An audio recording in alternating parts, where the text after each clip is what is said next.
Bueno, hola a todos, me presento. Mi nombre es Adrián y me gustan los datos. ¿Ya? Entonces, hoy día vamos a hablar de los datos. Básicamente eso. Lo primero que me gustaría saber es como cuán familiarizados están con trabajar con datos, porque entiendo, llevan haciendo mucho tiempo ya esta aplicación web, pero aparte de Rails y todo el cuento, como que ¿cuánto trabajan con datos? ¿Como les gusta SQL? ¿Han usado SQL? ¿Alguien se siente muy cómodo con SQL? ¿Como que levante la mano? ¿Nadie se siente muy cómodo con SQL? ¿Ya? Ya, buena. Buena. ¿Pandas? ¿Alguien lo ha usado alguna vez? ¿Ya? ¿Experto en pandas? Ya. ¿Y quién ha hecho alguna vez un programa de Machine Learning como en serio? Fuera de las iris. ¿No? ¿Alguien ha intentado? Ya. Bacán, entonces lo vamos a pasar muy bien. Ya. Ahora, ya. Ahora sí me presento. Bueno, yo soy Adrián. Yo llevo casi un año en Fintual. Entré en enero del año pasado y antes de eso hacía ciencia, ¿ya? Hacía ciencia no vestido de científico, sino que hacía ciencia de la computación. Eh, Mi historia con los datos parte más o menos así. Yo estaba en tercero de U y había hecho recién el curso de base de datos como alumno. Y bueno, antes de eso, mentira, tomé un ramo de programación. Y yo le dije a mi papá, que trabaja más o menos en computación, papá, hice un curso de computación que está súper bueno y ahora sé muchas cosas. Y me dijo, tú lo que tenés que aprender es a trabajar con base de datos, que eso es lo importante.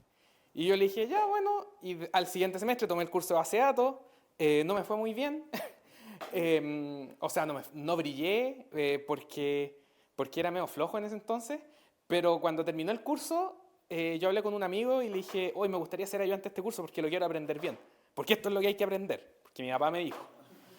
Y ya, pues, este amigo me presentó al profe del curso y le dije, quiero ser ayudante, muy, onda, muy freak. Y él me dijo, ya, dale, contratado. Empezáis el otro semestre.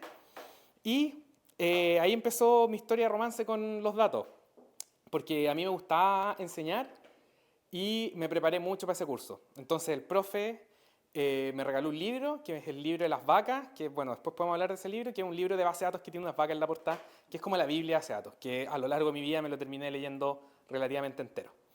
Y de ahí empecé a ser ayudante y todo el cuento, empecé a trabajar en investigación con este profe y me empecé a meter muy profundo en este tema de los datos. Y bueno, al final terminé haciendo un doctorado con ese profesor en temas relacionados a manejos de datos, índice y como el tema más deep de manejar datos. No hacía Machine Learning en esa época, pero sí me metía muy profundo en optimización de consulta y esa clase de cosas. Eso, y después cuando terminé el doctorado hice clase en una universidad, en la UAI. Estuve un año y medio ahí como profe full time, hacía clases, hacía investigación. De hecho, alcancé a publicar como 10 papers antes de salirme de la academia, hasta que apareció Fintual y me dijo, te necesitamos, y yo dije, ya, vamos. Porque quería poner en práctica todo lo que había aprendido y al día de hoy creo que lo he puesto en práctica y sí había aprendido harto y no estaba solo vendiendo humo. Entonces, aquí hay más o menos experiencia de todo un viaje de navegar los datos. Entonces está de moda este concepto del data lake, que no sé si lo han escuchado, que yo cuando lo escuchaba atrás decía, oh, esta cuestión es humo, pero en realidad te vas dando cuenta que no es tan humo y sí pasa muchas veces que uno navega estos datos y naufraga en el intento. Y naufragar es al final hacer puras tonteras o dejarse guiar mucho como por el hype y no como ponerle cabeza y pensar, decantar bien las ideas. Porque hay demasiadas cosas dando vueltas.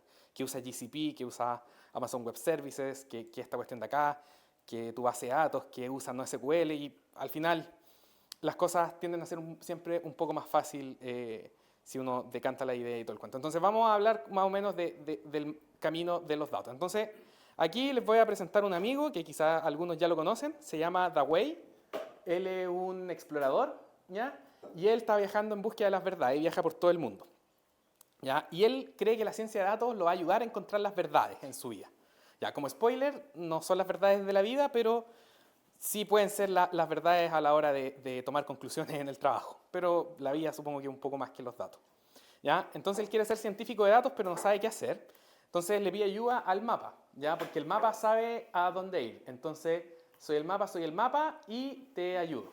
Entonces el mapa se mete en su mochila y le va a decir a Dawei qué es lo que tiene que hacer. Entonces él ya está decidido a recorrer este camino de ser científico de los datos, que probablemente no es el camino que ustedes quieren seguir, pero saber este camino les ayuda a entender un poco qué hace la gente que trabaja con datos. Porque la carrera del desarrollador de software está un poquitín separada del científico de datos. Yo como lo veo y como lo vemos en Fintual, es que nosotros somos pares técnicos de los desarrolladores en una especialidad distinta. ¿Ya? Y a lo largo del camino se van a dar cuenta que el desarrollador de software, a pesar de que sea amigo de la gente que trabaja con datos, en general tienden a tener problemas. ¿Ya? Y los problemas son básicamente que el desarrollador de software desarrolla sin pensar en que alguien va a usar esos datos después. ¿Ya? Eso lo podemos discutir más en otro momento, pero eso es más o menos parte del camino. Entonces, para entender lo que hay que saber para ser científico de los datos y para entender la parte de Machine Learning, que es lo que vamos a ver estos días, ¿ya? Hay un roadmap bien sencillo. ¿Ya? Esto tiene muchas ramificaciones y un montón de herramientas entre medio, pero uno parte por un lago de datos, después por el data warehouse, después por un análisis exploratorio de datos, después uno procesa los datos y ahí uno recién puede armar un modelo de Machine Learning y esta parte es súper fácil, en realidad. Es lo más fácil, yo creo. Y después evaluar los modelos ya vuelve a ser difícil y la puesta en producción, que siempre es lo más intenso y lo que nunca nadie te va a enseñar. Porque ustedes pueden ver 1000 tutoriales, pero hasta que no pongan su primer modelo de Machine Learning en producción, no van a saber hacerlo. Y la primera vez se van a equivocar y después de equivocarse, y probablemente equivocarse otra vez, lo van a hacer bien. ¿Ya? Entonces vamos a entender un poco lo que hace un científico de datos en la vida para después poder pasar a la parte de Machine Learning. Y este overview es una recopilación de toda una experiencia de cuando hacía academia, cuando hacía clase, cuando hacía ciencia con datos, y ahora que llevo un buen tiempo trabajando en Fintual y hemos avanzado un montón en armar un pipeline de datos. De hecho, les voy a contar un poco eso. Ya, entonces vamos a la primera parte. Ya, no sé si alguien tiene una pregunta hasta ahora. Spoiler, todavía no trabajo con mi papá. ¿Ya? ¿Por qué se llama Dawei? Porque Dawei es incomprobable historia, pero Dawei se supone que es la traducción en chino de David. Eso, pero incomprobable. Estoy casi seguro que sí es cierto. Buena, comprobable. Porque convierten los nombres, claro, adaptan, no, es como, de hecho, como adaptan, no hay David, se van a adaptar Sí. a sílabas que existen en chino y que son más cercanas. Dawei, Buena. totalmente David. Ya, entonces comprobable. Bueno, ¿Y quién es David? David, ¿ya lo conocen ya? Bueno, ¿está por ahí? No, pero ya se fue. No, pero dicen que se le ve en Last Hope de vez en cuando. Algunos ya lo conocieron. No sabría, ya, pero vamos a lo nuestro. Entonces David de verdad quería ser científico de los datos. Ahora desarrolla software, pero bueno. Ya, entonces vamos a la primera parte. ¿Por qué queremos tener un data lake y un data warehouse? Entonces, vamos más atrás en la historia. ¿Ya? ¿Sí? Vamos a responder esa pregunta. Ya, pero ustedes están aquí aprendiendo a hacer desarrollo de software. Ustedes probablemente están aprendiendo a hacer desarrollo de software porque se quieren dedicar a algo parecido al tema, ¿ya? O quieren aplicarlo en sus vidas. Quizás hay alguien que solo le gusta mucho y está viviendo la experiencia y después, no sé, quizás sea pintor o sea músico. Yo en algún momento quiero ser músico. Pero supongamos que la mayoría de ustedes quiere trabajar haciendo software. Entonces, cuando uno hace software, uno no hace software por la idea de hacer software, a no ser que trabajen en una empresa que hace software. O sea, me refiero a que hace productos de software. Ya, ustedes quieren resolver un problema de alto nivel. ¿Ya? Entonces, vamos a ir a eso. Una aplicación típica va a querer resolver un problema humano, un problema que sea a nivel de persona. Por ejemplo, yo soy malo para ahorrar plata, entonces tenía que aparecer una aplicación que me permitiera transferirle y que fuera súper fácil y se invirtiera mi dinero o poder ahorrar, etc. ¿Ya? Entonces eso me resuelve a mí un problema. Entonces la gente que inventó Fintual, la mejor aplicación para ahorrar, ¿ya? Lo que hicieron ellos es hacerte fácil el acto de ahorrar dinero. ¿Ya? Entonces tú estás resolviendo ese problema, tú no estás haciendo software porque te gusta el software, ¿ya? O sea, obvio que sí, te gusta el software, pero me refiero a que no programas por el hecho de que es bacán programar, es porque tú querías resolverle un problema a la gente, ¿ya? También podéis tener una aplicación para hacer compras con envío a domicilio, ustedes pueden hacer una plataforma de aprendizaje en línea, pueden hacer un montón de cosas. Entonces, siempre hay un problema humano que ustedes quieren resolver, ¿ya? Y eso se resuelve haciendo un software. O también podrían resolverlo de otra forma, pero ustedes están aquí para ser desarrolladores de software. Entonces, estas aplicaciones van a interactuar con una base de datos porque tienen que guardar los datos. Ya eso fue de las principales invenciones del siglo pasado, pasar de una web estática a una web dinámica. Ya siempre cuento esta historia, pero ya he hablado hartas tonteras y no me voy a expandir mucho, pero antes las páginas eran estáticas y eran para compartirse papers entre personas, y el hecho de tener una base de datos detrás permitió que se fueran dinámicas y fueran refrescando en el tiempo. Uno no lo piensa mucho en perspectiva, pero cuando uno era chico veía páginas que nunca cambiaban y de repente apareció Fotolog y uno posteaba fotos y las fotos iban cambiando y para mí eso fue como impresionante, ¿ya? Entonces van a interactuar con los datos, pero, y sin una base de datos el producto no sería posible, pero en principio ustedes no quieren navegar en los datos, ustedes quieren que la base de datos guarde sus datos ya, pero están ahí y ustedes no quieren hacer mucho más que eso. Entonces, tienen los usuarios de su aplicación, que son los que están allá, que interactúan con la aplicación y esto guarda cosas en la base de datos. Y hasta ahí nos quedamos y ahí cerramos por fuera. Y mientras eso funcione, está todo bien. Yo estoy resolviendo el problema del negocio. Y esto que está acá suele ser una base de datos transaccional.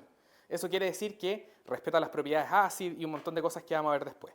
Pero el hecho de que sea una base de datos transaccional, piensen en la base de datos SQL más típica, Postgres. Aquí hay una base de datos Postgres, que recibe transacciones, guarden esto, guarden este otro registro, etc.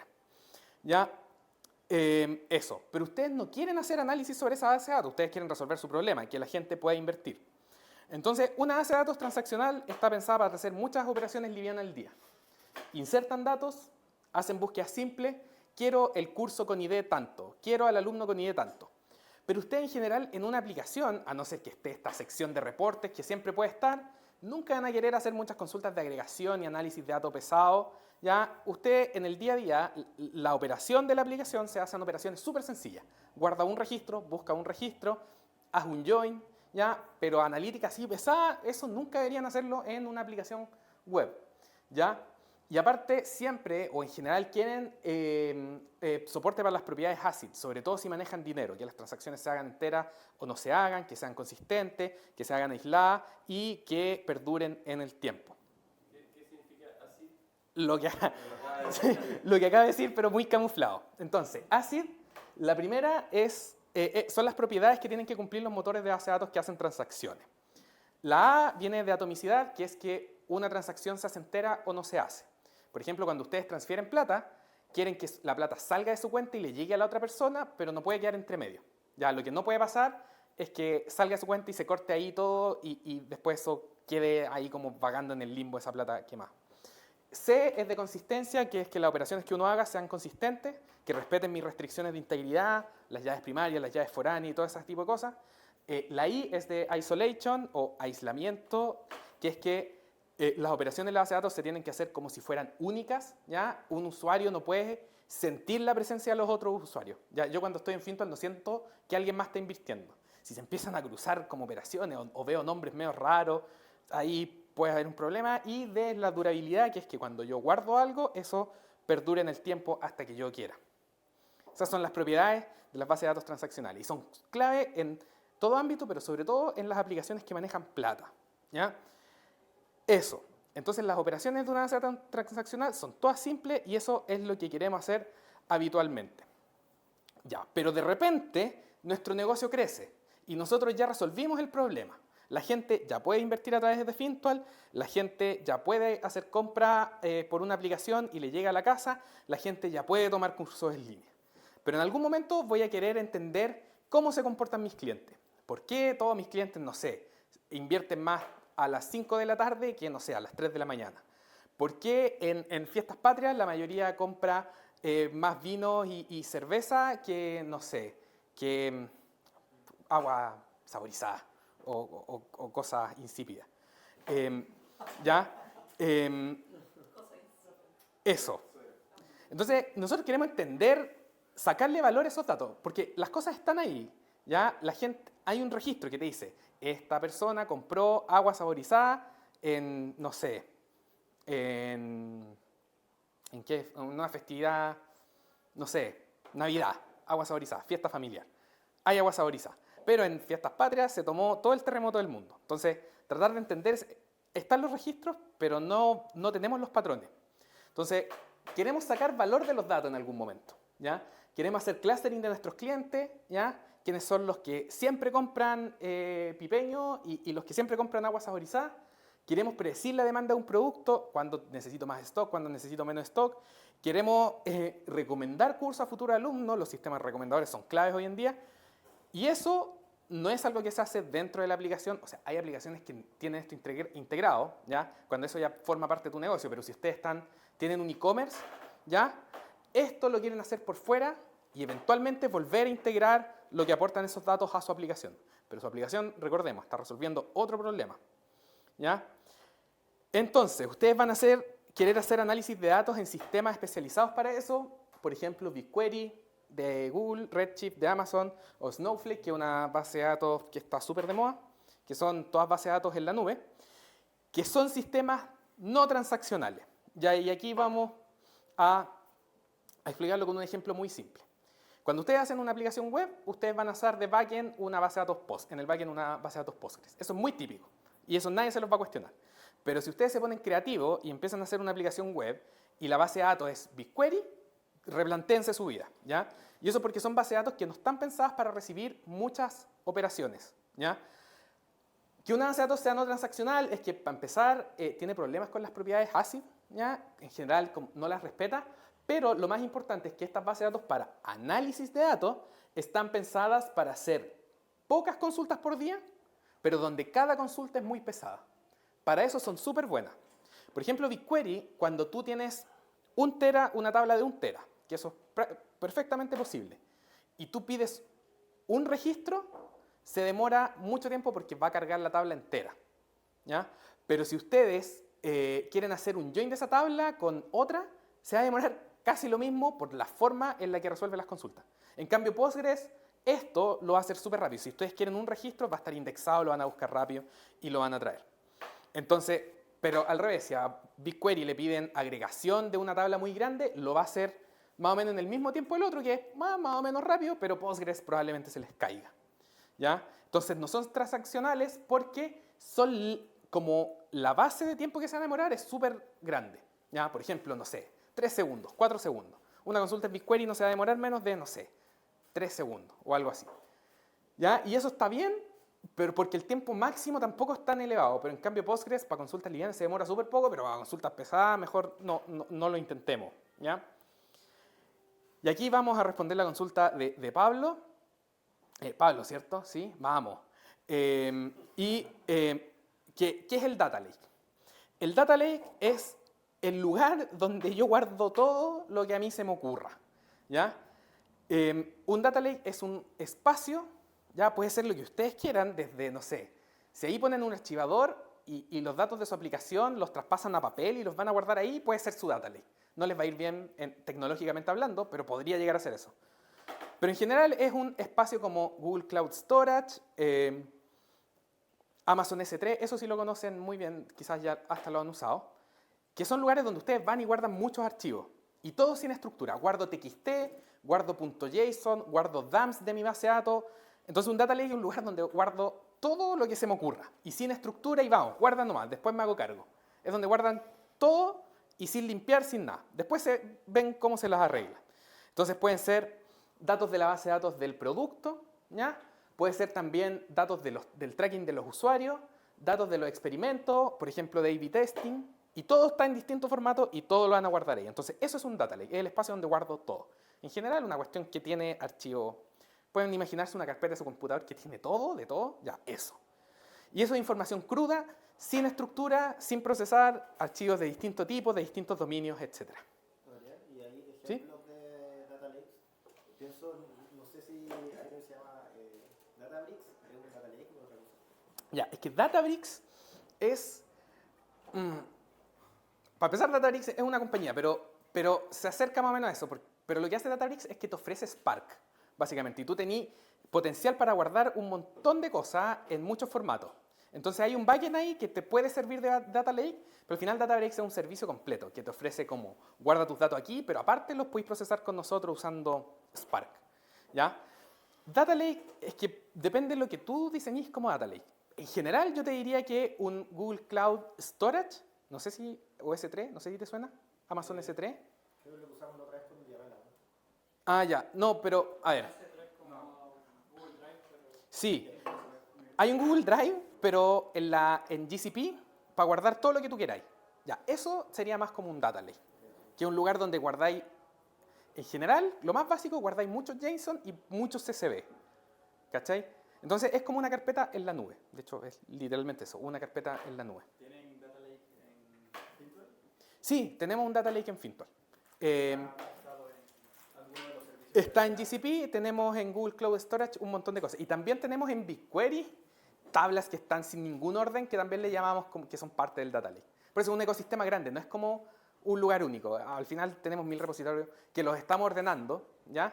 Pero tenemos, por ejemplo, tablas en BigQuery que no se entienden para nada, y eso después los procesamos y los pasamos al Data Warehouse, que es lo que voy a explicar ahora, ¿sí? Pero cuando decís que información, o sea, cuando los datos generados por mi producto, es como que es la estructura de la aplicación llevada a una tabla. Ya, mira, es que tú tenés, por ejemplo, los datos de tu aplicación en Postgres, ¿ya? Y cuando tú se los vayas a pasar al analista, probablemente no le vaya a dar acceso.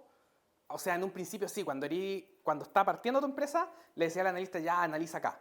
Pero ya cuando crecí un poquito, tenéis que darle un dump de la base de datos y subírselo a algún lugar para que lo cargue en otro lado. Entonces, a eso me refiero con los datos de tu aplicación.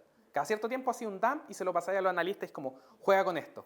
Porque si no, te consume recursos de tu aplicación y eso es una mala idea. ¿Ya?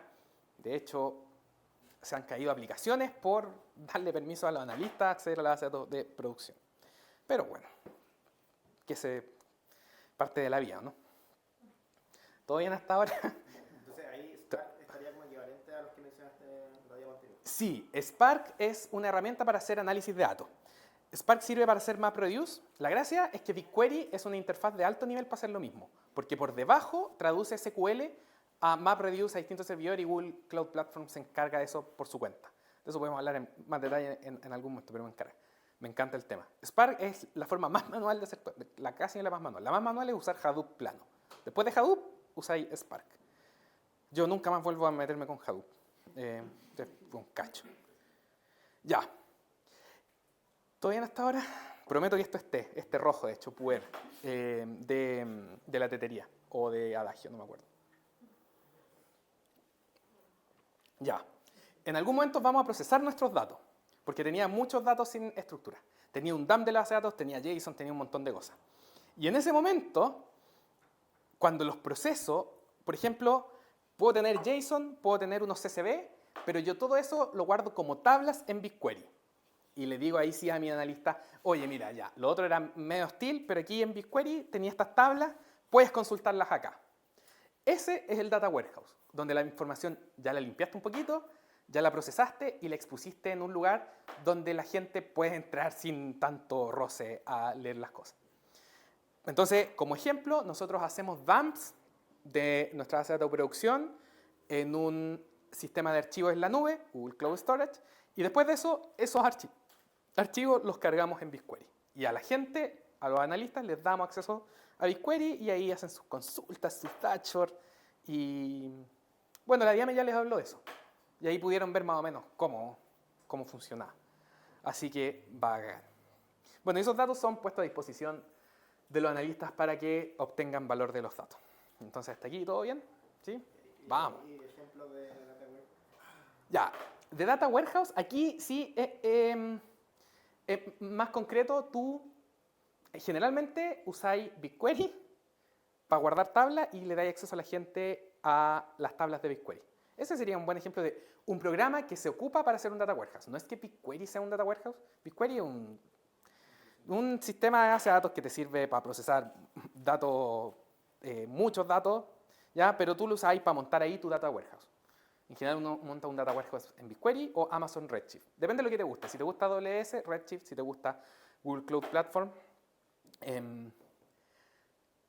Google Cloud Platform es BigQuery. Y está Snowflake, que es esta aplicación nueva que ha levantado mucha plata y que está como dominando el mercado, que te ofrece el servicio de Data Lake más Data Warehouse, que es que tú puedes montar un repositorio con un montón de archivos y tú puedes ir con SQL directo a Snowflake a ir a consultar tus archivos. Y por alguna razón funciona rápido y funciona bien. Como Snowflake es lo que está como piola de moda, que es como un todo en uno. ¿Ya? Yo nunca lo he usado, pero nunca se sabe. Vamos. Entonces, bueno, soy visionario. Un ejemplo. Una compañía puede tener un repositorio de archivos en S3 Cloud Storage, ya lo dije hartas veces, con mucha información. Tenemos jobs que procesan estos archivos y le dan estructura y sentido, y eso lo vamos a guardar a BigQuery. Entonces, aquí estamos en la fase de Data Lake y aquí estamos en la fase de Data Warehouse. ¡Qué visionario! ¡Qué grande! Ya. Vamos. ¿Alguna pregunta hasta aquí? ¿Ah? Por ejemplo, ¿cuál es la diferencia entre o sea, cómo describiréis la diferencia entre por ejemplo, un data warehouse y un software que como que te muestra dashboard? Ah, ya, mira. Es que un data warehouse no es como un programa. Para mí un data warehouse es un concepto más filosófico. Es el lugar donde tus analistas pueden hacer consultas. ¿Cachai? Entonces, nuevamente, no es que BigQuery sea un data warehouse. BigQuery es una base de datos donde tú puedes montar un data warehouse. ¿Ya?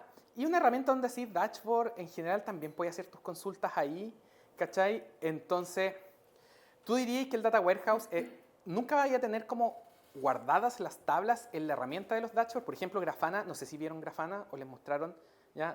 Bueno, nosotros, por ejemplo, tenemos nuestras tablas almacenadas en BigQuery, pero la herramienta de los dashboards va y consume las tablas que están en BigQuery. Pero en BigQuery es donde están las tablas ordenadas. Entonces ese es tu data warehouse y Grafana, que va a consumir eso, va a consumir al data warehouse en realidad. Entonces la herramienta de dashboard en general consume las tablas de allá. No es el lugar donde están almacenadas las tablas. Data warehouse, aparte de poder consultar las cosas, es el lugar donde están almacenados los datos para ir a consultarlos. ¿Ya? Te ofrece el sistema de guardar y de consultar. Ya, entonces ahora vamos a pasar a buscando el valor de los datos. Entonces Dawei ya pasó por el lago y ahora se quiere meter aquí a una mina de oro para ver si encuentra algo. ¿Lo logrará Dawei? ¿Qué creen ustedes? Sí, yo digo que lo logra. Dawei siempre lo logra. Entonces, una vez que ya uno tiene un data warehouse, ahí ya es el momento de jugar con los datos. Y ojo, el skill de armar un data warehouse es súper distinto al skill de analizar datos, ¿ya? Entonces, volviendo ya más aquí a mi experiencia personal. Yo soy más data engineer. Quizás hablemos de eso. Data engineer versus data scientist, como otros términos bien de moda. Entonces, ¿qué diferencia un data engineer de un data scientist? Nuevamente, estos son más o menos opiniones como en base a mi como experiencia, en mi corta experiencia de vida, ¿ya? Y son más bien opiniones, porque estos términos están siempre rodeados de mucho humo. Pero el gallo o la persona que es data engineer es más bien alguien que desarrolla un poco más, le mete más código y está preocupado de, por ejemplo, transformar los datos del data lake al data warehouse, ¿ya? Y el gallo que es data scientist o la persona que es data scientist no necesariamente te mueve los datos de aquí a acá, sino que chapotea en el warehouse ya armado y empieza a sacar valor a partir de ahí, ¿ya? Y en mi experiencia, la gente que es data engineer está más ligado al desarrollo de software, mientras que los data scientists están más ligados a hacer cosas con SQL, pandas, etc. ¿Ya? Entonces, cuando ya la información está procesada y la tenemos guardadita en el data warehouse, ya aquí vamos a necesitar hartos skills para navegar esos datos y para encontrar los patrones que andamos buscando para impulsar nuestro negocio y para ser nuestros propios jefes, ¿ya? Porque en general cuando tú querías hacer análisis de datos no lo estás haciendo porque te gusta, o sea, a mí me encantan los datos, ¿ya? Pero lo hacís porque queréis conseguir algo. Por ejemplo, a nosotros vamos con Corner Shop mejor, hablemos de otra empresa. Ellos quieren clusterizar sus clientes porque quieren saber a quién le regalan qué producto o a quién le hacen qué oferta, etc. Entonces necesitáis saber, por ejemplo, a los clientes que les gusta los chocolates versus a los clientes que les gustan las carnes, ¿ya? Y no sé, hay gente a la que le gusta mucho hacer asado y cosas así, entonces promoción de carne, pero para eso hay que correr un algoritmo. Los datos están ahí, ¿ya? Pero no te dicen, oye, a este gallo le gusta la carne. Tú lo que tenés que hacer es ir a los datos, jugar un poco y decir, a este grupo de personas les gusta la carne y a este otro grupo de personas les gustan los chocolates, ¿ya? Eso. Entonces, los skills necesarios aquí es SQL, Pandas, herramientas para hacer análisis exploratorio de datos, que se le conoce como EDA, ¿ya? Y algunos usos de herramientas de visualización, que está ligado más o menos a lo de arriba, pero lo pongo más o menos separado, ¿ya? Bueno, y aquí vamos al tiro con el ejemplo práctico. Yupi, ya. Wow, mucho humo, poco... Sí, puro humo. Ya, entonces, vamos a... ¿A dónde vamos? Vamos a ir a GitHub. Porque, por supuesto, creé un repositorio, ¿ya? En el que está todo el material, ¿ya? Para la gente, ¿dónde está la cámara? Ahí, si usted quiere hacer este mismo análisis, vaya al repositorio, lo va a pasar muy bien, ¿ya? Entonces, aquí está todo lo que vamos a ver, incluido lo que vamos a ver la próxima semana, ¿ya? Lo que vamos a ver ahora es lo que se llama actividad de Bad Bunny, ¿ya? La próxima semana va esto de actividad de ML y aquí hay una intro de clasificación que es parte de Machine Learning que vamos a ver la otra semana, ¿ya? Entonces, aquí voy a confiar en que ustedes van a introducir un poco esto después, cuando les sobre el tiempo, y quizás no ahora porque sé que están concentrados en el building, pero en algún momento van a decir, oye, ¿sabes qué? Le voy a meter un poco a esto de ciencia de datos, entonces se van a acordar que está este repo, van a ir y lo van a pasar muy bien. Entonces, ¿qué les recomiendo hacer? Nos vamos a ir a Google Colab, colab.research.google.com, o pueden correrlo de su computador si ya tienen esto preparado. Entonces aquí, copian la URL de GitHub, ¿ya? Que es mi repo, o sea, este es mi usuario, y / el repo, y GitHub, lo pegan ahí, Enter, y ahí les van a aparecer dos notebooks. Entonces se dan el que dice como Bad Bunny Fintolis. Entonces, yo una vez para el Fintolis escribí un post de Bad Bunny, me chaquetearon mucho, me dijeron, preocúpate mi plata, no escribáis de reggaetón. Y a todos los haters, a todos ellos les digo, una profe de Enseña Chile, que hace clases en Maipú, yo viví toda mi vida en Maipú, le hizo a sus alumnos como, miren este post, está bacán, vamos a hacer lo mismo. Entonces les dijo a todos, ya, ¿cuáles son sus grupos favoritos? Y se consiguió a alguien que sabía de computación, descargó los datos, como lo mismo que hice yo, y a cada uno los mandó a hacer como análisis de su grupo favorito. Y esto era alumnos de tercero o cuarto medio, no me acuerdo. Creo que eran tercero o cuarto, algo así. Pero se mandaban unos análisis, así como la bailabilidad de las canciones de BTS influye directamente en cuán populares son. Y análisis así, súper choro. Y bueno, a mí me invitaron a las presentaciones y yo encontré que bueno, eso vale toda la pena del mundo, haber escrito eso para que unos alumnos se inspiraran, hicieran trabajo y aprendieran estadística de forma entretenida. Entonces, a todos los chaqueteros les digo, ¿qué han logrado? ¿Qué han logrado chaqueteando? Aquí inspiramos a los alumnos, todos aprendemos datos. ¡Vamos! Después me van a juzgar por eso, pero... Sí, Valentín, corta eso. Está...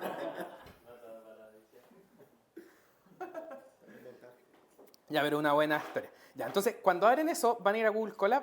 ¿Alguien aquí cachan lo que es Google Colab? ¿Les suena? ¿No? Ya, Google Colab es un entorno para programar en la nube. ¿Ya? Entonces, cuando se meten a Google Colab, ya, abren eso, copiaron el link del repositorio, le dan Enter y abren un notebook. Y esto es un notebook de Python y aquí pueden ejecutar código de Python y la gracia es que todas las librerías ya están instaladas. Entonces, no tienen que lesear, no tienen que instalar nada en sus computadores. Ya, entonces... El post de Bad Bunny se trataba de tratar de entender desde los datos el éxito de Bad Bunny y eso más que nada, no Pero analizamos los datos de la carrera de Bad Bunny. Entonces, descargué unos datos de Spotify, que esto por supuesto se va a caer, porque no he copiado los datos, creo. Ahí está, va a empezar a andar. Ya, cáete, ya, se cayó. Y eso es porque obviamente no tengo el CSV, así que aquí vamos a abrir el CSV. ¿Puedes copiar la dirección del Sí, CSV? puedo copiar la dirección. Esto antes me decía cómo descargar, yo quería descargarlo. Entonces vamos al RAW, ya, y está el archivo como en formato RAW. Y así que copiamos esa dirección y lo vamos acá. Ya, entonces estamos cargando el CSV de Bad Bunny. Entonces aquí están, hasta antes del último disco, más o menos todas las canciones. Faltaban algunas canciones incomprobables que sacó en algún momento, pero está lo más rankeado. ¿Ya? Entonces está el nombre de la canción, su popularidad en Spotify, el álbum al que pertenece, la fecha de release y aquí están los atributos de Spotify, que esto era lo interesante. Cuán bailable era, cuán enérgica era, la llave, que probablemente es la escala en la que está, cuán ruidosa era la canción, cuánto hablamiento tenía, cuán acústica era, creo que eso significa y el tempo, ¿ya? Y también como cuán instrumental era. Y valencia es la positividad, mientras más valencia, más feliz la canción, y mientras menos, más triste. Y la duración de la canción en segundos. Ya, entonces tenemos un buen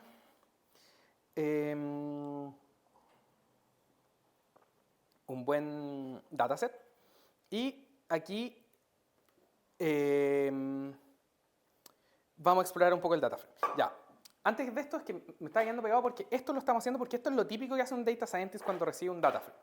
Entonces, ustedes tienen cosas en el data warehouse, pero van a llegar a hacer una consulta, probablemente un grupo de consultas, que les va a generar un CSV, un grupo de CSVs, y en general ahí, con esos datos, ustedes los van a ir a cargar a un entorno parecido a este. Entonces aquí estamos cargando esto y aquí ya podemos empezar a jugar. Aquí estamos cargando eso como fecha, pero bueno, y estamos mostrando. Entonces, aquí lo que estamos haciendo es importar Pandas, una librería típica para análisis de datos, estamos leyendo el CSV, estamos transformando la columna release de string a algo que sea de tipo datetime y ahora estamos viendo la info del data frame. Hay 120 canciones, en ninguna columna tenemos nulos, tenemos nombre de la canción, popularidad que es un entero, álbum que es texto, object en general significa string, el release que es un datetime, la bailabilidad, la energía, key, etcétera, todos los demás son float.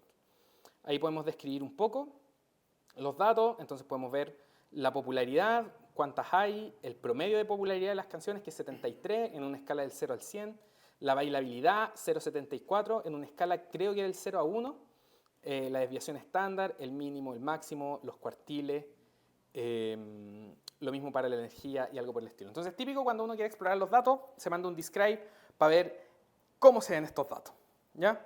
Entonces, ustedes aquí pueden ir corriendo esto si quieren, ¿ya? Ya, y aquí lo que estoy haciendo es algo que me facilitó el análisis. Por ejemplo, yo sabía más o menos las fechas de los álbumes, entonces con esto le asigné una era, por así decirlo, a cada uno de los álbumes de Bad Bunny. ¿Ya? Entonces, si se fijan, aquí se genera un dataset que dice el álbum, pero al final dice la era. Y dice cuáles son álbumes o cuáles son singles. Entonces, las que vienen después de su primer álbum se llaman la era es por siempre. Después, hasta que sale Yo hago lo que me da la gana, viene la era Yo hago lo que me da la gana, vienen algunos singles, El último tour del mundo, etc. Y las muy viejas se llaman como Dímelo Luyan. No sé si esto es tan importante. Y aquí estamos sacando algunos registros. Creo que aquí estoy sacando todas las cosas que... todas las canciones que vienen en un álbum o donde la era sea Dímelo Luyan, ¿ya? Pero eso ya no es muy importante. Entonces, vamos a lo que es realmente importante. Lo primero que quise hacer yo, ¿ya? Es tratar de hacer una reducción de dimensionalidad. Una reducción de dimensionalidad es una forma de visualizar los datos en que los datos que se parecen entre ellos van a quedar cerca. Entonces, por ejemplo, estamos de acuerdo que si yo les paso todas las canciones de Bad Bunny y les paso solo la bailabilidad, ustedes pueden ponerlas en una recta, ¿cierto? La menos bailable acá, después la que viene, la que viene, la que viene. Y si les paso la bailabilidad y la energía, pueden armar un plano en 2 dimensiones y ubicarlas entre ellas. Pero ya si les paso 3 dimensiones, eso ya no se puede visualizar, y si les paso 4, menos, y así sucesivamente. Entonces, la idea de reducir dimensionalidad es meter todos los datos en una juguera para que cada dato me quede en 1 o 2 dimensiones o algo que pueda visualizar. A veces quiero más dimensiones que eso para otras cosas, pero ahora lo vamos a reducir a 2 dimensiones. Y en la parte de procesamiento de los datos, aquí viene un poco esto. Aquí usamos un min-max scaler y un standard scaler. No me voy a detener acá, pero aquí lo único que estoy haciendo es más o menos normalizar el valor de los atributos para que estén todos en rangos similares, ¿ya? Para que sean más o menos comparables entre ellos. Básicamente que todos queden entre 0 y 1 en este caso. Porque aquí sí estoy usando el min-max y aquí es estándar que lo escaláis para que formen una normal, pero eso es para que los algoritmos funcionen mejor, básicamente. Entonces, vamos a lo importante. Aquí corrí un algoritmo que se llama PCA, y ese algoritmo PCA permite tomar algo que es de muchas dimensiones, y aquí le estoy diciendo, oye, déjamelo en 2 dimensiones. Y ahí uno hace el fit transform. El código después lo pueden leer ustedes en su casa. Y si tienen dudas, por favor escríbanme, y si quieren entrar en profundidad, le damos, pero no planeo que sean expertos en esto en un ratito. Entonces aquí está. Y esta es la visualización con PCA. ¿Ya? No me voy a detener en esta porque quiero pasar al tiro a la de TSNE. ¿Ya? Es para que vean, hay varios algoritmos para reducir dimensionalidad. ¿Ya? Para reducir dimensionalidad a 2 dimensiones y ver los datos, a mí me gusta más TSNE y es lo que vamos a hacer ahora. Entonces aquí vamos a dejar solo los discos. Y para mí esto aquí lo encuentro notable. ¿Ya? Vamos a sacar el último tour del mundo. Y es brígido. ¿Ya? ¿Escuchan Bad Bunny? ¿Hay alguien que no cache nada de Bad Bunny acá? ¡Oh, demonios! Ya. El Chris compensa por la fecha. Ya, vamos a tener que ir a Aura para... o a Papurri. Ya. ¿Cuáles son esas dimensiones 1 y 2? Ya, lo paso a explicar muy rápidamente. O sea, primero, Bad Bunny es un cantante de reggaetón y que se hizo conocido por cantar trap. ¿Ya? Trap es el estilo que es como... es un estilo con letras bien maleantes y las bases son bien de trap. O sea, bien de rap, perdón. Entonces, se puede reconocer porque el reggaetón se puede reconocer por esto. El reggaetón es tum, tutum, tum, tum, tutum, tum, tum. Y listo. Y eso es todo el reggaetón. Pero el trap tiene estas cuestiones como y plo, plo, plo, plo y toda esa clase de cosas. ¿Ya? Entonces, eso es trap y lo otro es reggaetón. Entonces, el trap no es bailable, esencialmente. El trap es como para salir ahí a malantear en la nave. ¿Ya? Eso. Entonces, Bad Bunny se hizo conocido cantando trap y era súper maleante. ¿Ya? Y después como que más o menos trascendió que él quería hacer reggaetón porque su sueño siempre había sido hacer reggaetón. ¿Ya? Pero que, o sea, no reggaetón, pero cosas más elaboradas, porque finalmente el trap es un estilo bien sencillo, no es muy producido, ¿ya? No te vaya a ganar el premio Nobel de la música por hacer trap, ¿ya? Te gustaría hacer cosas más elaboradas. Entonces él se liberó más o menos de la discográfica y empezó a hacer otro género, ya. Filo, entonces lo que muestra este análisis, y que ya lo voy a explicar, es que primero tomamos las dimensiones, que eran las que están acá arriba, ¿ya? No son exactamente todas, pero la mayoría de esas. Entonces tomamos la bailabilidad, energía, key, loudness, speechiness, todo eso en una juguera, y para cada canción transformamos esas 5 dimensiones en 2. Esas 2 dimensiones no significan nada, ¿ya? Ni la segunda ni la primera. No es que una signifique la bailabilidad y la otra signifique el loudness, sino que tomamos toda la juguera de forma tal que 2 canciones, o sea, 2 puntos están juntos si en altas dimensiones estaban juntos, ¿ya? Entonces, esa es la idea de TSNE. Es un algoritmo donde en bajas dimensiones 2 cosas están juntas, si en altas dimensiones esas cosas son similares. Y el criterio de similaridad ahí se lo tenéis que entregar tú. Puede ser distancia euclidiana u otras cosas. Yo no me acuerdo lo que usa TSNE en realidad, pero eso hasta uno lo puede parametrizar. ¿Sí? Pregunta, eso que hace de reducir la Ujú. dimensionalidad, por ejemplo, tomaste 5 columnas, ¿Sí? ¿es un tipo de mezcla en que 2 significan una dimensión y 3 significan la otra? No.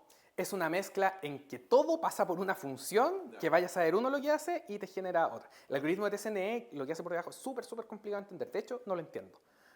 O sea, no me he dado el tiempo de entenderlo, pero se basa en la idea de que dos puntos en altas dimensiones similares van a ser similares en bajas dimensiones. A diferencia de PCA, donde ahí sí hay un significado, que es que tú tomas ese vector de 5 dimensiones y tú sacaste unos valores propios, unos vectores propios, unas cuestiones acá, haciendo algo que se llama descomposición de valores singulares, y lo que así es que ese vector de 5 dimensiones lo multiplicáis con una cuestión que te dio y eso te deja 2 dimensiones. Entonces ahí sí hay un significado exacto. De hecho, si tú vas y encontráis, si Bad Bunny saca una canción y tú medí el speechness, loudness y toda esa cuestión, podéis pasarlo por PCA, ¿cachai? Y que te lo dibuje según la reducción de dimensionalidad que ya encontraste, porque encontró la receta. Yo tengo la receta, como diría Bad Bunny. En este te O- afecta la escala. En este tenéis que volver a entrenar todo junto. Tenéis que, no te sirve esto, tenéis que pescar en 5 dimensiones todo, meterle la canción y volver a ejecutar esto. ¿Ya? Y ya, y fíjense, es súper choro porque el primer álbum de Bad Bunny, donde ya se había liberado la disquera, era súper variado. Tenía un poquitito de reggaetón, pero tenía hartas canciones como Si estuviésemos juntos, ¿qué hubiera pasado? Ya esa, que era súper depresiva. La Romana, que hablaba de otro estilo. Partía con una canción con ukelele. Es una cuestión re variada. Versus Yo hago lo que me da la gana, que es una cuestión bien sutra, ya como bien de harto reggaetón. Entonces, si se fijan, el por siempre está bien repartido por todos lados y en el Yo hago lo que me da la gana tenemos como un clúster aquí de puro reggaetón, ¿ya? Que son puras canciones tum, tum, tum, tum. Y todas duran como 2 minutos y son todas más o menos parecidas. Entonces, La Zona, bueno, A tu merced no, pero Bichillal, La Santa, Zafaera, esa no, Una vez, Pez Faguiner, bueno, esa no, Vete, Qué malo, Yo perreo sola, Ignorantes. Todas esas son puros reggaetones, salvo como esa, son todos reggaetones. ¿Ya? Y todos esos están juntos por acá. Y se mezclan con Cuando perreás, el único reggaetón del primer disco, y bueno, Otra noche en Miami, eso debe ser por el tiempo. Pero estas, si se fijan, igual también aisladas. Como que la zona del reggaetón es más o menos eso. Y acá arriba tenemos la zona diversa, que es como todas estas canciones bien distintas. Como Antes, bueno, Mía igual más o menos reggaetón, esa que es súper depre y cosas por el estilo. ¿Ya? Estamos bien, que no es para nada reggaetón. Entonces eso lo puede ver uno en los datos. Y ese tipo de cosas uno lo encuentra cuando hace las cosas que estamos viendo aquí. Y si agregamos el último tour del mundo, que son estas moradas, si se fijan hay un poquito más de reggaetón por acá. Bueno, te mudaste, la noche a noche, pum, pum, pum, pum, pum, porque la noche de anoche fue pum, pum, pum, ya, todo reggaetón. Y aquí tenemos también canciones meas de trap, ¿ya? Booker T, Maldita Pobreza, etc. Y aquí está, si se fijan, el primer disco es mucho más parecido al tercero y lo que decía yo en el análisis es que a mucha gente le gusta mucho Yo hago lo que me da la gana porque es el único disco que es como puro reggaetón. Todos los demás son bien alternativos, se mandan sus experimentos, pero ese disco es como, tiene una mitad, la primera mitad que es toda bailable y por eso todos dicen como, ay, sí, me encanta este disco y me gusta lo otro. No, fan de verdad, ¿no? Puta, se me había olvidado que tenía esto, pero que siga funcionando. ¿Funciona? ¿Sí? Oye, tengo una pregunta. ¿Ya? En este clúster, ¿qué significa que de un lado tenemos, no sé, -2 y del otro lado 2? No, eso tampoco significa mucho. En general, todos esos análisis terminan centrados en el cero. ¿Ya? Pero justo en TSNE, el lugar no significa nada. Mientras más acá estés, no significa nada. Mientras más arriba tampoco. Solo significa algo que dos cosas estén juntas entre ellas. ¿Ya? ¿Eso significa que en general las columnas de estos dos puntos se parecen? ¿Eso o nada determinado? Sí, significa dos puntos tan cerca si sus columnas extendidas eran similares. Y el criterio de similaridad, nuevamente, eso puede ser muchas cosas. Pero piensa en distancia euclidiana. Tú restáis la diferencia al cuadrado y si te vas cerca a cero van a quedar juntitos. Entonces, el objetivo es buscar clústeres. El objetivo de esto sí. Primero entender tus datos, buscar clusters. Ya uno en general hace PCA por hartas razones, pero una es para ver si encontráis algo y decís como, hoy hay clúster. Entonces, si veis que hay clúster, decís, ya, me voy a lanzar con un algoritmo de clustering porque puede que obtenga algo interesante.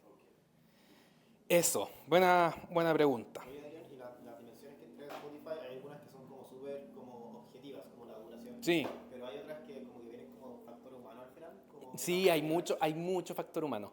Hay mucho factor humano. Como el cuán bailable una canción es como cuánto le gusta a él bailar esta canción, po. No, mentira, hay una red neuronal detrás seguramente que te dice cómo... Sí, po, pero no es una verdad. ¿Ya? Que Spotify te diga que algo es bailable es como el algoritmo de Spotify cree que es muy bailable. Eso, pues, y aquí pueden jugar ustedes con esto. Pero pueden verlo. Esto siempre fue open source en todo caso. Eso. Tiramos ahí. Aquí estamos. Lo que estoy haciendo ahora es hacer este gráfico, que este es el que mostré en el filtro. El otro no lo mostré porque explicar que era una reducción de dimensionalidad, ya el lector se me va a ir. Como le decían a Hawkins, ponía una ecuación y perdiste la mitad de tus lectores. Por cada ecuación tú perdías la mitad de tus lectores. Poner un gráfico así es más o menos lo mismo. Ya, entonces, cuando uno quiere hacer data science o cosas más relacionadas al machine learning en general, parte por esta, para mí es la herramienta más subvalorada del mundo que hacer los boxplot. ¿Ya? Aquí lo que estoy haciendo es graficar, permítanme, el tempo de la canción. ¿Ya? El tempo agrupado por cada álbum. Entonces, yo en la universidad nunca aprendí a leer un boxplot. ¿Ya? Solo aprendí en el doctorado porque tenía que visualizar unos datos para un paper y me dijeron, haz un boxplot. Y yo, oh no. Porque yo creía que esto era rocket science, porque los cursos de probabilidades y estadística en general, como mezclan probabilidad y estadística, al final no enseñan ni una de las dos.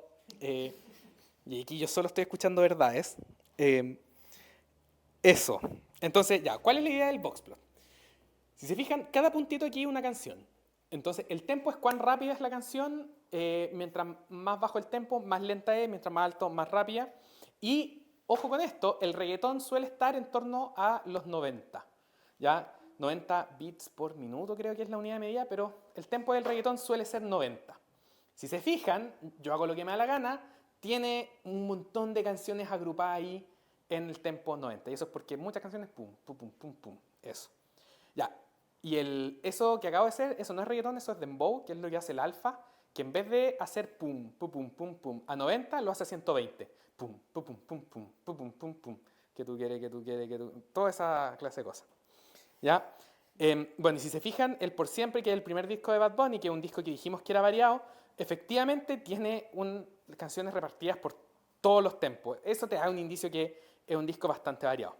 Entonces, uno en general cuando ve un boxplot no ve los puntitos, porque en este caso un disco tiene 10, 15, 20 canciones, pero si ustedes están trabajando con muchos datos, 1000 datos, no les va a dar para poner todos los puntitos. Entonces, lo que ustedes hacen es simplemente ver la caja. ¿Ya? Entonces la caja les muestra dónde está el punto más chico, el punto más grande, ¿ya? Y después de esto viene la caja, y la caja te muestra dónde está el 25% de tus datos. Entonces eso quiere decir que el 25% de tus canciones tiene un tempo menor a lo que está por acá, que es como 103. Aquí está el 50% de tus canciones, entonces de aquí hacia abajo, etc. Y aquí está el 75% de tus canciones. Entonces, viendo la caja, tú puedes ver cuál es el tempo de la mayoría de tus canciones, del 25 al 75%. ¿Ya? De hecho, es del 50%, 25, 75, como 50, ¿no? Sí, no estoy alucinando. ¿Ya? Pero es donde están más o menos todas, ¿ya? Donde se concentran tus datos. Porque en general están todas concentradas aquí o en torno a esto, y ahí están los outliers que siempre se disparan. ¿Ya? Por ejemplo, aquí el 50% es súper bajo, está en torno al 90%, y eso es porque casi todas las canciones de Bad Bunny son de reggaetón. ¿Ya? Y este es un disco como bien variado. O sea, de este disco son puro reggaetón. Eso, y después te mandáis un boxplot de las otras features, y ahí podéis cachar lo distinto que son los discos de Bad Bunny. ¿Ya? Y en general, lo que se ve acá es que en cuanto a bailabilidad, este es re bailable, yo hago lo que me da la gana, que es lo que les decía. Si se fijan, la caja está corrida hacia arriba, ¿ya? mientras que la caja del primer disco está más corrida hacia abajo, ¿ya? Eso quiere decir que es un disco que suele ser menos bailable, ¿ya? Tiene menos energía, pero lo más cuático es que es un disco súper depresivo, y si lo escuchan es un disco muy depresivo, ¿ya? Y eso, y así ustedes pueden ir explorando sus datos. El Voxplot es una herramienta muy interesante, pueden hacer lo mismo usando histogramas, ¿ya? La teoría de cómo visualizar datos es súper grande. De hecho, yo soy poco experto en visualización de datos, pero me manejo lo suficiente para poder hacer esta clase de cosas que es entretenido y que te da un insight de cómo se ven tus datos. Entonces, si tú cacháis más o menos cómo se ven tus datos, uno puede llegar muy, muy lejos. Y eso es lo que vamos a ver ahora. ¿Ya? Ya, eso. Este es el notebook de Bad Bunny. Ustedes lo pueden ejecutar en su casa. ¿Ya? Usted también, en su hogar. Y eso, no sé si alguien tiene alguna pregunta. ¿Está choro esta cuestión o no? ¿Eh? Sí, falta el último. Todavía no lo... Sí. ¿Cuál es el...? Sí. ¿Se puede hacer un fork del...? Sí, no, mándenme un PR. Sí, mándenme un PR si quieren. Oye, ¿cuál era el último disco de Bad Bunny? Ah, el del Moscow Mule. Sí, Un verano sin ti. No, discazo. Discazo. Sí, ese está bien interesante. Es bien interesante. Sí, tengo que meterlo acá. Sí. Bueno, lo voy a hacer cuando tenga tiempo. ¿Cómo bajaste los datos de Spotify? ¿Hay una API? Sí, tiene una API. Sí, me creé como... Ya, esta es la cuestión. Perdón, Spotify. Pero tú tenías una playlist, si tenías una playlist de menos de 100 canciones, mandáis un request y te mandan todos esos datos que mostré para esas 100 canciones. Y si tenéis más de 100 canciones, no lo hacen. Entonces Bad Bunny tiene más de 100, así que creé 2 playlists. Mandé primero un request para una y después un request para la otra. Y con eso pude obtener los datos. De hecho fue más rata, me dio lata crear 2 playlists, sino que creé una, y después borré las canciones y puse las otras, y eso, pero bueno. Ya, pues. Entonces ahora sigamos. Ya, y esta es la parte de exploración de datos. Harto Voxplot, harta reducción de dimensionalidad, harta visualización. Y aparte de los Voxplots, si se fijan, aquí hay una medida estadística, que son los cuartiles que te dicen para dónde están concentrados tus datos. Esa cuestión yo no la entendía en la universidad, pero, por ejemplo, si tú hacías un gráfico y veis que las cosas están cargadas para un lado, es decir, la distribución es asimétrica, todas esas cosas sirven mucho para entender cómo realmente se ven tus datos y qué puedes hacer con ellos. ¿Ya? Tengo 10 minutos, churra. Ya. Porque nos echan, ¿no? Ya. Ya. Se pudrió todo. Ya, pero vamos. Ya, pasamos al ejemplo práctico. Ya, entonces, vamos más allá de la exploración. Ya, explorar los datos nos sirve para encontrar patrones, ¿ya?, que no son explícitos. Y esa es una cuestión que me costó entender, cómo llegar a la filosofía de qué es lo que es hacer análisis de datos. Y es súper complejo, porque está ya la idea de analizar datos, pero para mí, hacer análisis de datos es buscar cosas que no están explícitas. Las tablas tienen fila y tú podéis ver un dato y podéis ver, no sé, cuánto te dijo Spotify que era la bailabilidad de esto. Pero encontrar el clúster, los clústeres no están anotados, son cosas que uno tiene que ir, chapotear en los datos, analizarlo, y ahí viene la parte de análisis, y sacar conocimiento que no es explícito. Y esa idea de sacar el conocimiento que no es explícito es hacerle el análisis de grafo. Y esto lo entendí en algún momento, cuando uno ve grafos, por ejemplo, en la vida, y uno tiene un grafo, hay información que es explícita, que cómo se conectan las cosas, pero entender cuál es el nodo más importante de un grafo, eso es meterse a jugar ahí, sacar una medida de centralidad e ir más allá. Eso es el análisis de datos. Entonces, patrones no explícitos. Podemos encontrar clústeres de canciones, ya en el ejemplo podíamos visualizar clústeres y ahora vamos a ir más allá, haciendo programas que lo hagan de forma automática. Entonces vamos a ver cómo hacer un programa que aprenda por nosotros, ¿ya?, que encuentre los clústeres. Porque yo ahora podía ver los clústeres, era fácil, teníamos pocas canciones, pero cuando ya son muchos datos yo no puedo ver los clústeres. Entonces, ¿qué hago? Es un programa que haga la reducción de dimensionalidad, o vaya a saber uno qué técnica usa por debajo, y encuentre los 2 clústeres. ¿Ya? Y ese programa lo que va a hacer es mirar por aquí, y como los computadores miran rápido, más rápido que uno, va a aprender a separar los clústeres por nosotros. Entonces son programas que en vez de aprender yo y mirar, que lo haga el programa. Entonces Eso también se conoce como aprendizaje automático, que es la traducción de lo que se conoce como Machine Learning. Pero al final son programas que encuentran las verdades por uno nomás. Las verdades están ahí, uno tiene que buscarlas. Ya, entonces, vamos a la noción más básica de Machine Learning. Y ahora, full geometría y full cosa interesante. Entonces, tenemos datos de canciones. Su tiempo, su bailabilidad y si fue exitosa o no. Ahora, si creamos una nueva canción, queremos saber si será exitosa, ¿ya? Porque imagínense que, ya, tempo, bailabilidad, y yo voy a mi estudio, grabo una canción nueva y quiero saber, ya, ¿esta canción la rompe o no la rompe? ¿Ya? Porque me gustaría hacer solo hits. Entonces, me gustaría poder predecir si esa canción la va a romper o no, pues. Entonces, ¿cómo se hace esto? Ya.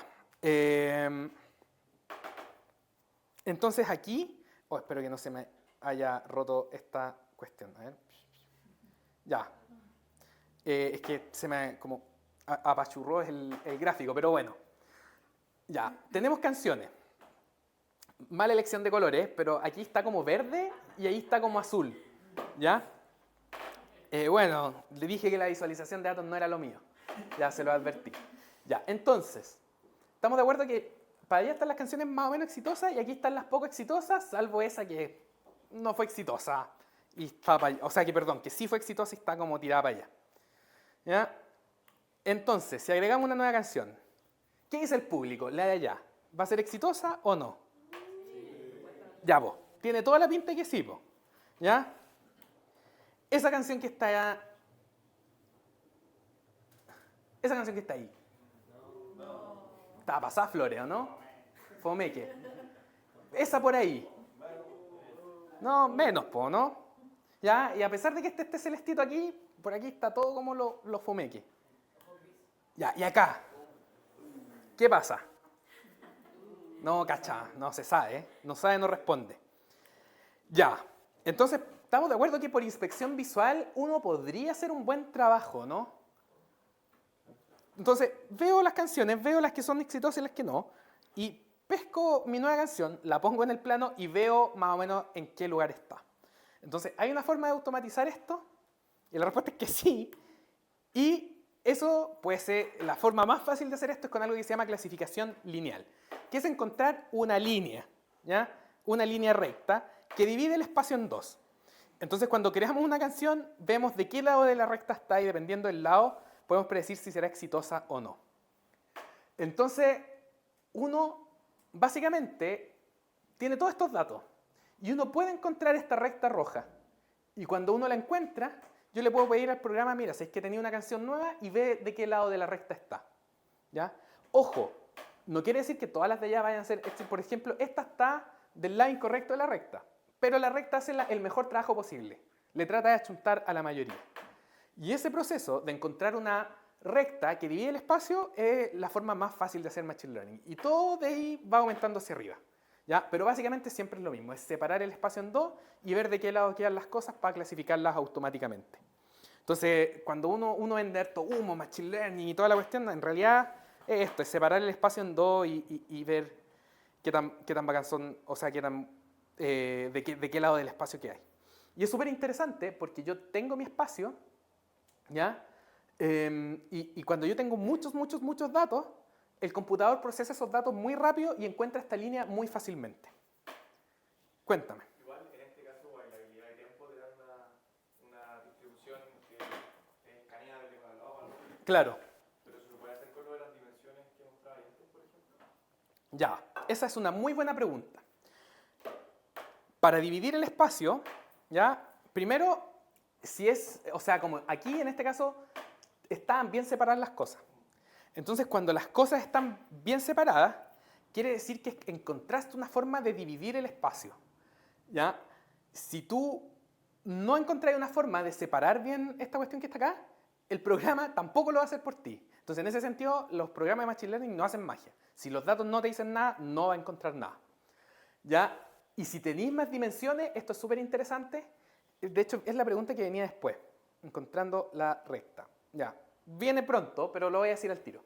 ¿Qué pasa si ustedes tienen una dimensión más? ¿Qué harían? Una curva, ya. Pero es hacer que de aquí salga otra dimensión y poner las cosas en 3 dimensiones. y separarlo con un plano. Entonces un espacio de 2 dimensiones lo separo con una recta, uno de 3 con un plano, uno de 4 dimensiones con un espacio, y así sucesivamente. Entonces nosotros, básicamente, en vez de decir la línea que separa, uno quiere encontrar el hiperplano que separa la superficie, o sea, el espacio en RN. Y mira, álgebra lineal. Y eso no te lo hice, en álgebra lineal es súper fome, pero viejo, sepárame el espacio y encuentra patrones, encuentra verdades. Esto está cargado de verdades. Ya, eso. Pero es la raja, ¿no? Como entender esa idea de que un espacio en RN lo podemos dividir con un hiperplano, y eso es Machine Learning, no es nada más que eso. ¿Y en Machine Learning también se ocupan transformaciones de datos como para sacar curvas a lo mejor? Sí, po, ya. Más que para sacar curvas distintas. Quizás grabamos la pregunta para después, como me quedan 5 minutos. Ah, ya. Ya no, pero respondiendo a tu respondiendo a tu pregunta, a veces los datos puede que no nos digan nada. Por ejemplo, ya, el caso más extremo, imagínate que tenías puros puntos verdes al medio y puros puntos azules rodeando los puntos verdes. Eso tú lo podrías separar visualmente, pero una recta no puede. Entonces, ¿cómo lo hacía? ¿Ya? Y para ese tipo de cosas sí existen transformaciones, que es que llevar eso a una dimensión más alta, donde los puntos del medio te quedan abajo, los del lado te quedan arriba y los separáis así. Y estas transformaciones sí existen. Hay técnicas de kernel, hay otras técnicas que pueden separar las cosas y así sucesivamente. Bueno, entonces, encontrar la recta, para encontrar la recta uno resuelve un problema de optimización, ¿ya? La forma más fácil de encontrar una recta es usando un modelo que se llama regresión logística, que se basa en el estimador de máxima verosimilitud, ¿ya? Que lo único que hace es encontrar los parámetros de una recta tal que separa de mejor forma el espacio. Pero también hay otros modelos como SVM, que busca maximizar el margen de los elementos que están en la frontera y cosas por el estilo. Pero al final todo es más o menos lo mismo, todos encuentran una recta. La receta de cómo encontrar la recta es distinta, y la recta que encuentran también es distinta, pero en general ambos modelos hubiesen hecho un buen trabajo con el ejemplo anterior. Ya. Y cada modelo tiene su receta y eso. Más dimensiones, lo hablamos recién. Y ya, esta es la parte importante. Aquí estamos haciendo clasificación lineal, pero ojo, tú no separáis el espacio con una recta solamente o con un hiperplano, lo podéis separar con una función, y una función más compleja. Entonces tú podías hacer como una onda que vaya separando las cosas, o curvas, podías hacer la figura que tú quieras. Y las redes neuronales, que son las cuestiones que están más de moda porque son súper potentes, lo que hacen realmente es que pueden encontrar fronteras mucho más difíciles de dibujar. No hacen solo rectas, sino que te pueden separar los datos muy bien. De hecho, una red neuronal, no vamos a discutir ahora si eso es bueno o es malo, pero una red neuronal podría encontrar una línea que va por aquí, se da una vuelta acá, se da una vuelta acá y sigue para allá. Eso lo podría hacer. No vamos a decir si eso es bueno o malo, pero lo puede hacer. Entonces, eso, mientras más potente sea el modelo, que eso va de la mano con los grados de libertad, más elaborada va a ser su frontera de decisión. Y ahora, no sé, pues imagínense que a veces quieren clasificar fotos, no sé, lo de las fotos es lo mismo, cada píxel es una dimensión, ¿ya? Entonces ustedes pueden imaginarse que las fotos son cosas de como 1024 por no sé cuánto, por 720, y todas esas son dimensiones y eso los pueden trabajar y pueden hacer cosas con eso. Pero al final todo se basa en esta misma idea, que es, tienen una tabla y quieren cortar el espacio. Eso. Ya. Y nos vamos a quedar acá porque lo que viene después es cómo evaluamos el modelo y vamos a ver un ejemplo y se van a quedar con una pseudo tarea, o sea, por si quieren practicar o hacer algo ustedes, lo van a tener, pero en la próxima clase vamos a partir como programando un poco más desde el momento 1, ¿ya? Eso, pero esa es una intro a lo que hace un data scientist y sobre todo a qué se trata esta cuestión de machine learning. Eso, nos vemos el miércoles.